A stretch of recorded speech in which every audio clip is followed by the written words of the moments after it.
നമസ്കാരം, ടുനെറ്റ് ന്യൂസ് കാലാവസ്ഥാ വാർത്തയിലേക്ക് സ്വാഗതം. തുലാവർഷം സജീവമാകുന്നതിന്റെ ഭാഗമായി ബംഗാൾ ഉൾക്കടലിൽ വടക്കുകിഴക്കൻ കാറ്റ് ശക്തിപ്പെടുന്നതോടെ സംസ്ഥാനത്ത് എല്ലാ ജില്ലയിലും ഇന്ന് ഇടിമിന്നലോടുകൂടിയ മഴയ്ക്ക് സാധ്യതയെന്ന് സ്വകാര്യ കാലാവസ്ഥാ നിരീക്ഷണ വിഭാഗമായ മെറ്റ്ബീറ്റ് വെതർ. കേരളം, തമിഴ്നാട്, പുതുച്ചേരി, മാഹി, കാരയ്ക്കൽ തുടങ്ങിയ പ്രദേശങ്ങളിൽ നേരിയ തോതിലോ ഇടത്തരം മഴയോ ഇന്ന് പ്രതീക്ഷിക്കാം. ഉച്ചയ്ക്കു ശേഷം കേരളത്തിൽ ചാറ്റൽ മഴയോ ഇടത്തരം മഴയോ ഉണ്ടാകാം.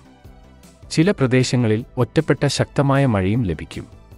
സംസ്ഥാനത്ത് എല്ലാ ജില്ലയിലെയും ഒറ്റപ്പെട്ട പ്രദേശങ്ങളിൽ ശക്തമായ മഴയോ ഇടത്തരം മഴയോ ഉണ്ടാകാമെന്നാണ് മെറ്റ്ബീറ്റ് വെതർ നൽകുന്ന വിവരം. നിലവിൽ തെക്കേ ഇന്ത്യയിലെ കാലാവസ്ഥയെ സ്വാധീനിക്കുന്ന അന്തരീക്ഷ ഘടകങ്ങളോ പ്രതിഭാസങ്ങളോ ഇല്ല. ഹിമാലയൻ മേഖലയിൽ പശ്ചിമവാതത്തിന്റെ സ്വാധീനവും ഹരിയാനയ്ക്ക് സമീപം ചക്രവാതച്ചുഴിയുമുണ്ട്.